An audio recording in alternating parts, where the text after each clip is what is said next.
But so it is 2:35 right now, and so we were a little bit behind. So what I'm going to do is I'm going to save potential questions to this until after our next talk. So Sylvia let me introduce Sylvia Weitzman. She is one of 5 of us who got together initially and founded Ring 14 USA in 2011. One point that I want to make on the presentation that Marco made is from 2011 until Ring 14 International was founded in 2015. The United States gave pretty much like 90% of everything that we raised to Ring 14 Italy or directly to researchers. So those papers and those accomplishments that happened from 2011 to the formation of Ring 14 International, we had a major contribution in that. And so I just want to acknowledge that partnership, which of course led to Ring 14 International. But Sylvia is going to come up and she's going to share with us a little bit about what we've done, where we're at now, and then where we hope to be. So with that, I'll pass it over.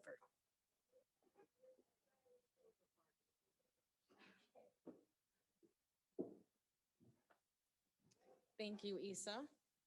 So I don't have any pretty slides today, but so I'm just going to do a little bit of a talk and just let you know where like Isa said, where we've been and where we are now and where we hope to be in the future going forward. So with that, we did start with 5 moms as a grassroots effort to grow our organization and grow Ring 14 to where it is today.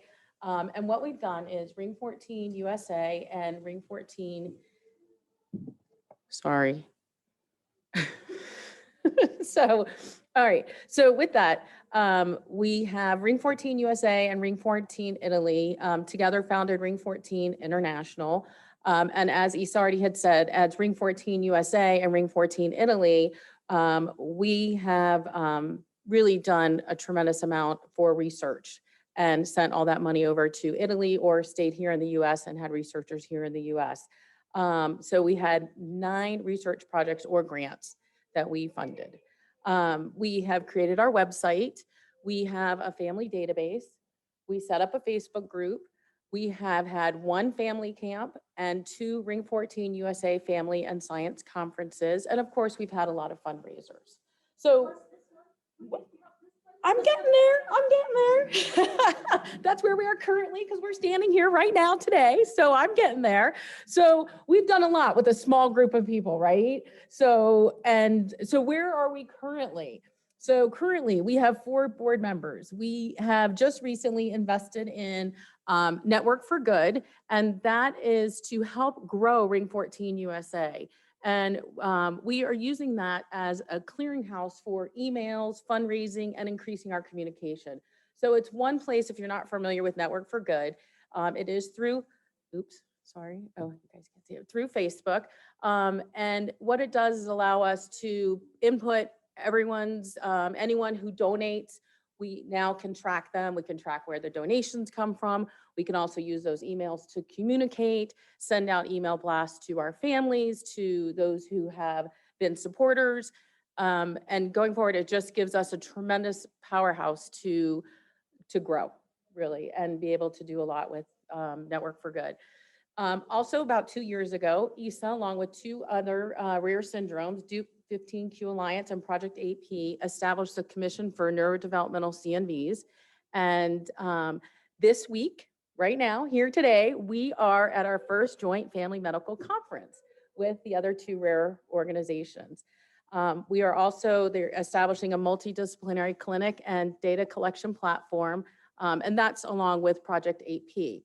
So before I talk about where we want to go, Isa, would you like to come up and expand a little bit on the clinical data collection and your CNV? Oh, yeah, thank you.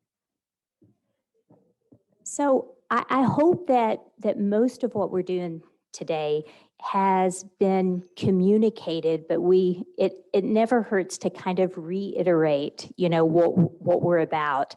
And this commission that was established through the CZI grant, the Rare as One grant, has enabled the three foundations to kind of come together and create a commission that really focuses on, cross syndrome analysis, and how can we all kind of move forward together by kind of leveraging the commonalities. And a part of that was, of course, this conference, but also is the data collection that's going on here. And so two things have really been born out of that. One is the establishment of our first multidisciplinary clinic, and so that has been at the Children's Hospital in Colorado. And so this also will be, so a couple of us were able to take advantage of that, where we were able to see a multidisciplinary team get really nice clinical advice from a group that really focuses on seeing syndromes that are profound like us, okay? And that level of seeing kids that are all similar leads to really quick insights on their part and a lot of valuable information.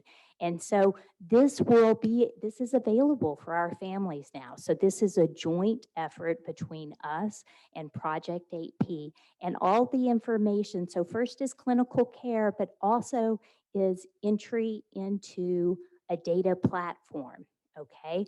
And so the collection of information that's happened, the scientific information that's been collected at this conference is collected under this umbrella of the commission, okay?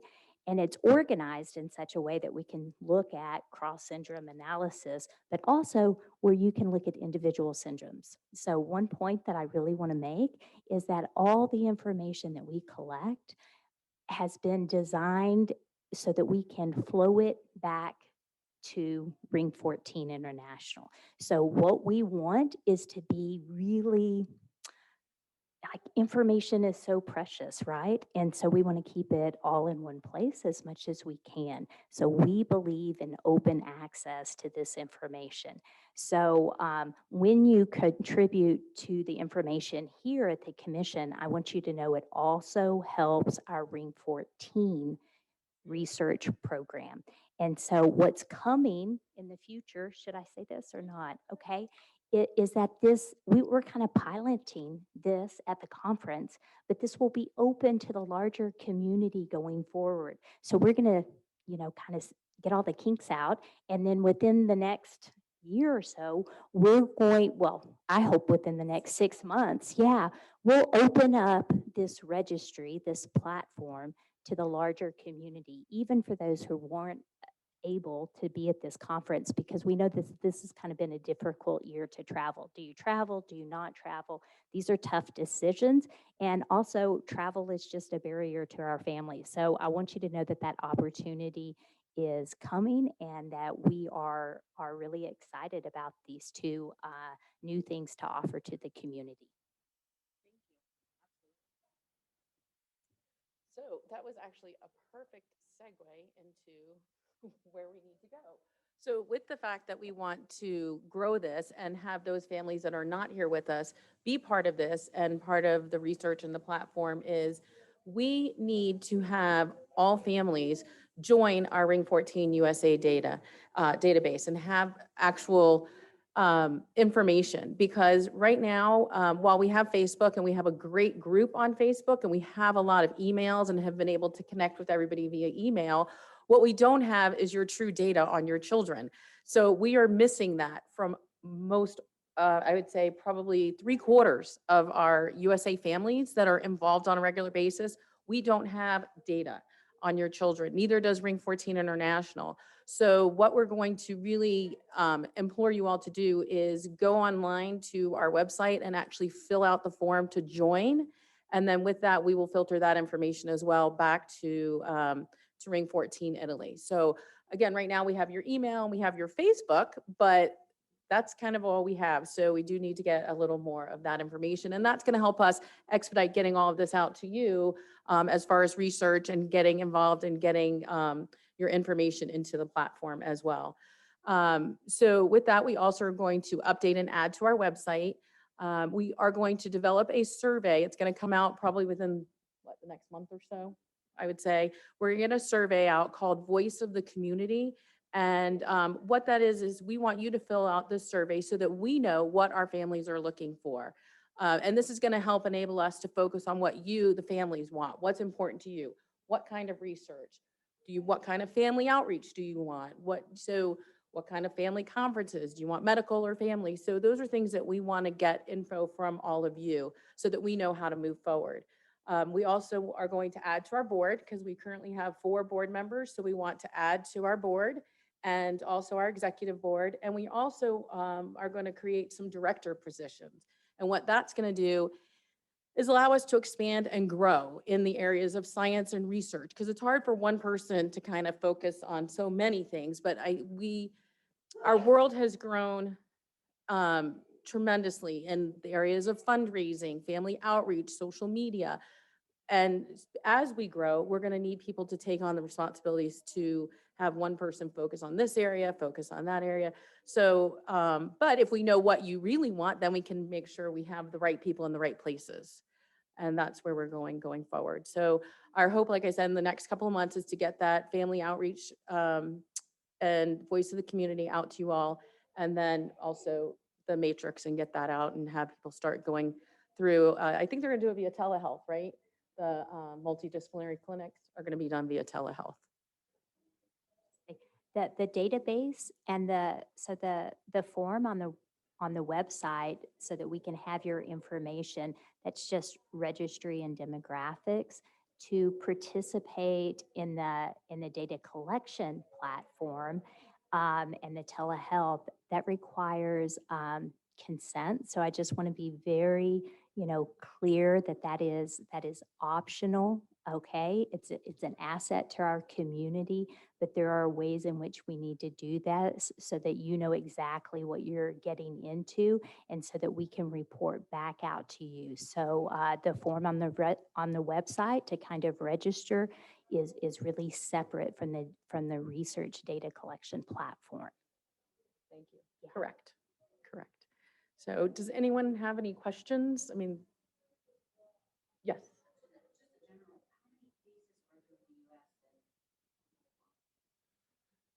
That's kind of a tough one. Yeah, go ahead. Do you have the number? The question is how many people do we have in our registry? Yeah. So it kind of depends on, so if you look at our formal registry from really Ring 14 International, okay, then on that we have about 350. So I'd have to look it up to give you exact numbers, and I will tell you that about a half of those are Ring 14 syndrome families, okay? And the next major chunk of that is families with deletions primarily on the long arm of the 14th chromosome. And then we also have kind of smaller populations that are a part of ours, people with UPD 14 or people with just random, kind of gene mutations. So we have a lot of that. We actually have a monosomy 14 in the thing. So anyway, so that's kind of overall demographics. And then in the United States, based on that registry, there's about 70 families that are in that registry, okay? And the kind of the breakout of that is very similar to the international, okay? Half of that is Ring. So we usually say here that we have about 30 Ring families in the United States. But there's a little bit of a difference because we have a much larger population on our Facebook page, and our Facebook page is growing really rapidly. Like we have, no, I wouldn't say rapidly. Okay, that's an overstatement. That's it. But it's a lot larger community. And what we have failed to do is kind of get them into our formal registry. So both on the international level and at the US level, the Facebook page has outgrown the registry. So we're failing to kind of plug those people in effectively. And so that's kind of a priority for us is to be able to outreach to them a little bit better. Is that it? Did that answer your question? Yeah. Great. Anyone else? Nope. All right. That's it. Yeah. I'm going to congratulate because we actually have 4 applicants for the board that have come through. And so that's very exciting to us. And we are looking forward to the help. I'm also going to just kind of to the help. I'm going to mention that Five, actually. we have 5. We got another one. We got in. another one. So we Yeah. have 5 that are interested in our board. So that's Yay. good. That's good. That's great. And I just want to recognize that Heather McCain is in our audience also, and she is also one of our board members. And so we really appreciate her involvement. And she adds, if you've never read one of the articles Heather has written, then you're really missing something because she is a beautiful, not only spoken voice, but written voice. And we really appreciate her adding that empathy and perspective to our community. So I just want to thank her for that. And I'm going to add to that in that I read an article and I was like, oh, I wonder who, and I didn't even realize that it was Heather. Like someone had posted something, they're like, oh, read this. You know how you on Facebook, they, read something and I read it and I was like, this is awesome. And then I realized it was you. So I was like, oh my God, this is Heather. So you are a fantastic writer and we are going to capitalize on that more. I Just was so going you to know. say, her blog is Mommy Needs Coffee. Is that right? Yes. Okay. Yeah. Okay. And All I was right. like, I love this. It's so true. So thank you. Well, before we close though, I just wanted to ask while we're up here. So we've got about 5 more minutes before the next session. We didn't get to ask if anybody had questions about what Marco had said. So we've got Tony in the room, we've got Andrew in the room. So if there's any questions over what Marco presented, happy to throw the questions at these guys.